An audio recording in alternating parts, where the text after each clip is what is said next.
নমস্কাৰ, মই আপোনালোকৰ সন্মুখত দিব্যজ্যোতি বৰা আৰু প্ৰথমতে ৭৮ সংখ্যক স্বাধীনতা দিৱসৰ সকলোকে শুভেচ্ছা জ্ঞাপন কৰিছোঁ আৰু আজি NKTVৰ এই বিশেষ অনুষ্ঠানত আপোনালোকক কিছু সুকীয়া অনুভৱ আপোনালোকৰ মাজত বিলাবলৈ চেষ্টা কৰিম। আচলতে মই বুলি ক'লে ভুল কোৱা হ'ব, মোৰ লগত এগৰাকী বিশেষ অতিথি আছে যি স্বাধীনতাৰ লগত জড়িত যিবোৰ গীত বাঁহীৰ সুৰেৰে তেওঁ সেইসমূহ নিগৰাব NKTVৰ সন্মুখত। মই প্ৰথমতে অতিথিগৰাকী সতীৰ্থ ৰঞ্জনক চিনাকি কৰাই দিবলৈ ওলাইছোঁ। এগৰাকী কণমানি, তোমাৰ মুখেৰে তোমাৰ পৰিচয়টো প্ৰথমতে জানি লওঁ। হয়, নমস্কাৰ, মোৰ নাম শ্ৰী অভিকাশ্যপ শৰ্মা। মই জোনাকী সংঘ বিদ্যালয়ৰ ৮ম শ্ৰেণীত পঢ়াই থকা এজন ছাত্ৰ আৰু মই বাঁহী বজাওঁ। কি শুনাবা আজি স্বাধীনতা দিৱস উপলক্ষে? হয়, স্বাধীনতা দিৱস উপলক্ষে এটি দেশপ্ৰেমমূলক গীতেৰে মই আৰম্ভ কৰিছোঁ। নিশ্চয়, খুব ভাল লাগিব।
অভি আৰু কি কৰি ভাল পায়? হয়, মই আৰ্ট কৰি ভাল পাওঁ। নেগেৰা, খোল আৰু ইউকুলেলে আদি বাদ্যযন্ত্ৰবোৰ বজাই ভাল পাওঁ। এই 14 বছৰ বয়সতে ইমানবোৰ একেলগে কেনেকৈ শিকিলা? হয়, শিকা আচলতে মই শিকি আছোঁ এতিয়ালৈকে বৰ্তমান। হয়, বৰ্তমান মই শিকিয়ে আছোঁ আৰু মই বাঁহী শিক্ষা কাৰ্ডম কলা কেন্দ্ৰত গ্ৰহণ কৰি আছোঁ ভৰত হাজৰিকা ছাৰৰ ওচৰত। আৰু মই যেতিয়া বাঁহী শিকিছিলোঁ লকডাউনত, তেতিয়া মোৰ প্ৰথম গুৰু আছিল মৃগাংকৰ দাস। তেওঁৰ ওচৰত মই বাঁহীৰ প্ৰাথমিক শিক্ষা গ্ৰহণ কৰিছিলোঁ। আৰু ঘৰত কোন কোন আছে অভি? হয়, ঘৰত মা, মই, আইতা। তুমি আৰু আইতা? হয় হয়। এই যিটো গীত তুমি বাঁহীৰ সুৰত বজালা, এই কেনেকুৱা অনুভৱ হয় যেতিয়া তুমি গাই থকা? ভিডিঅ'টো চাইছা চাগে ইয়াৰ নিশ্চয়? হয় হয় হয় হয়। মনটো সেমেকি উঠে। হয় হয়। হয়নে? দেশপ্ৰেমমূলক। হয়। এতিয়া কথা হ'ল আৰু কি শুনাবা? হয়, আৰু এটি দেশপ্ৰেমমূলক গীত শুনাইছোঁ। নিশ্চয়, কোনটো শুনাবা? হয়, ভাৰত हमको जान से प्यारा है। নিশ্চয়।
দেশপ্ৰেমমূলক দুটাকৈ গীত তুমি বাঁহীৰ সুৰেৰে জীপাল কৰি তুলিলা। এতিয়া তোমাক যদি কওঁ ৰাষ্ট্ৰীয় সংগীত বা জাতীয় সংগীতটো পৰা যায় নেকি? হয়, কোনটো বজাব, ৰাষ্ট্ৰীয় সংগীত নে জাতীয় সংগীত? জাতীয় সংগীত।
এই যে ঘৰত যেতিয়া বজাই থাকা বাঁহীৰ সুৰ দি তুমি অকলে অকলে যেতিয়া বাঁহী বজোৱা, মায়ে কি কয় বা আইতাই কি কয়? হয়, মা আইতাহঁতে শুনিয়ে থাকে মোৰ বাঁহী সুৰ, আৰু মোক খুব অনুপ্ৰেৰণা যোগায় আৰু যাতে ভাল কৰিবলৈ মোক কৈ থাকে। আৰু ভাল কৰিবলৈ কৈ থাকে। আমিও বিচাৰিম যে তুমি আৰু অধিক আগবাঢ়ি যোৱা, যিকোনো সময়তে তোমাক সহায় কৰিবলৈ আমিও চেষ্টা কৰিম এনেধৰণে। এতিয়া আৰু এটা কথা, গান শুনিও চাগে খুব ভালেই পোৱা? হয় হয়। কাৰ গীত বেছি ভাল লাগে? হয়, আমাৰ অসমৰ জুবিন দাৰ, পাপন দাৰ গান, আচুৰ্য বৰপাত্ৰ, প্ৰাণদীপ।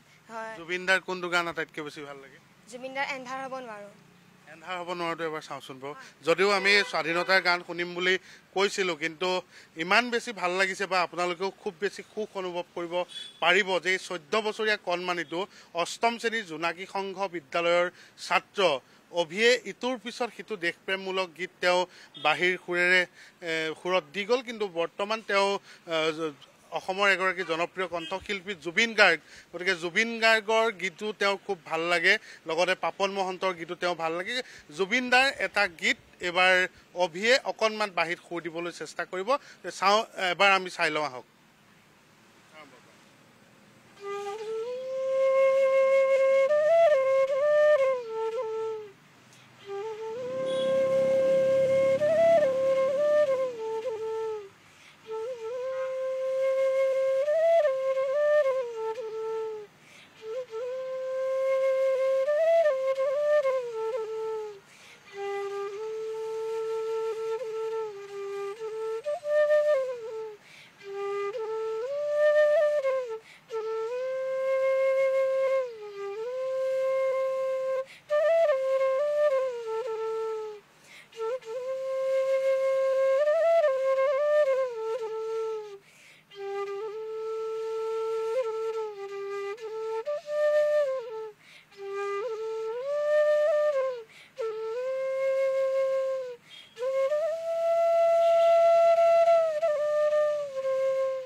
এগৰাকী শ্ৰোতা হিচাপে তোমাৰ যে বাঁহীৰ সুৰ শুনি আছোঁ, তোমালৈ এক প্ৰকাৰৰ ঈৰ্ষা জন্মিছে মোৰ।